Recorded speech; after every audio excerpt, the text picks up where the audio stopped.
Shadibu rero ibintu twari twabanje kubyoroshya twumva ari pranka zawe, ariko kuva byaje muri bo reka tubivugeho.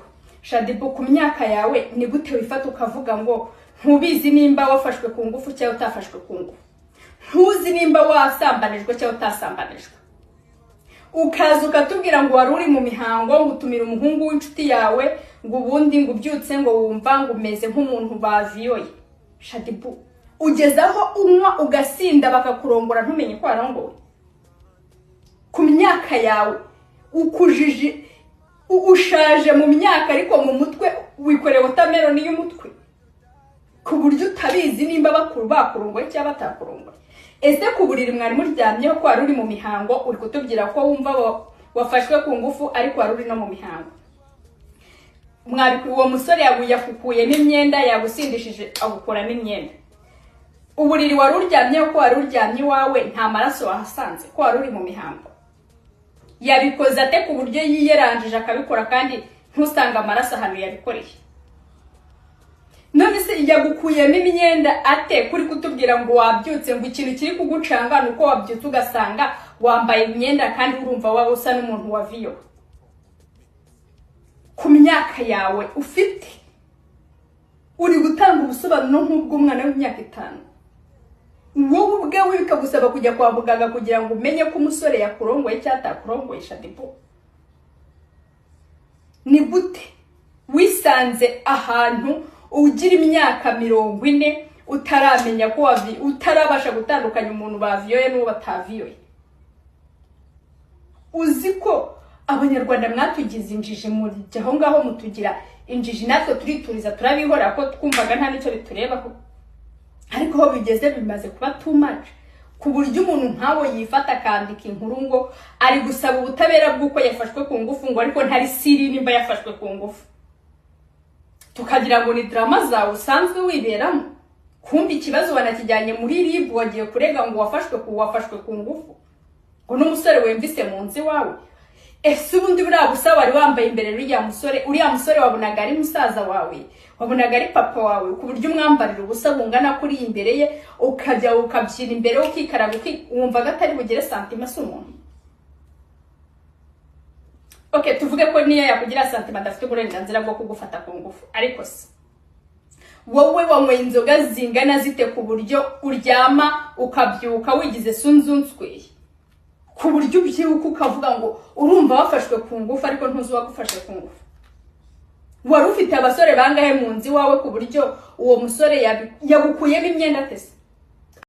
Ndi umuntu uri kujya kwa muganga ujya kwipimisha, ariko icyo ngicyo nuko nakorewe ihohoterwa bitewe nuko bansindishije.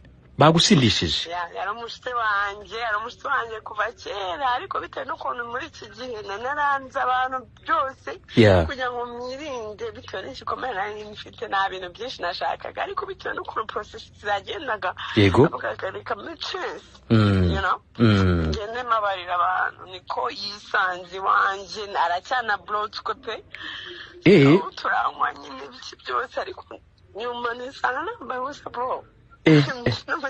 Dina mu mihango, so n'ikibazo gikomeye, so niyo mpamvu nahise mbihamya tu, n'ikindi rero ndi muri process kugira ngo babikurikirane biri official, that's what I'm feeling. Ni inshuti yanjye, nta kuntu narusha umuntu wanjye hariya outside just like that, uko mbizi neza ko ari byo. None se kwa muganga ubu urateganya gutangira process aka kanya cyangwa? Kandi ari bwo ndi kujyayo. Nibwo uri kujyayo? Okay. Hanyuma se we yahise agenda? Yancitse kandi na muganga rindira, kuko n'ukuri baransindishije ngo nakujya kuri RIB nansinzi kamere, namwe atirindira tunemere neza, tujye kuri RIB nubwo nari tayari, ubundi njye bunango ndi mu buryo bwo kujya muri ruhame ngo bikini bikiso, namwe nkarindira, ariko kubitewe n'ibintu numva nakorewe, reka turindire binjire mu butugende, mani barancika tu. None se yari wenyine cyangwa wenda yari yaje ari kumwe n'abandi? Undi mugenzi aramuciye kunshikisha kubera ko njye namwanjye n'inkweto ze nazihishe yego ariko yagiye nta nkweto kabisa inkweto ze zirakiri mu rugo nazihishe nicyo kintu cyose kinyereka ko yankora ihohoterwa nyine oh pole sana Shadibu waskweye na ba Bana Boy ntabwo wibuka igihe Shadiya wacu yajyaga posting ifoto Shadibu waskweye n'abantu bakomeye Davido yajyaga posting ifoto Davido akahita agira gute akahita akomanta gutya munsi muri comment agashyiraho imitima arimo arakubitwa imigeri kamukandagiye ngo mu gatuza ahantu bita mu bireresha hano igoma mani kono de kato kona kabya oya wese ni kamuri yaba cyuzi ibintu ngo kamukoreye yake Marco jumba barara wumve bro nyine kejo sometimes ko umuntu ari witesha agaciro bro nyine sometimes umuntu witesha agaciro bro abantu umurema arabeshya bro nago wibuka Davido akora igitaramo i Kampala akahita afatira indege uwo bita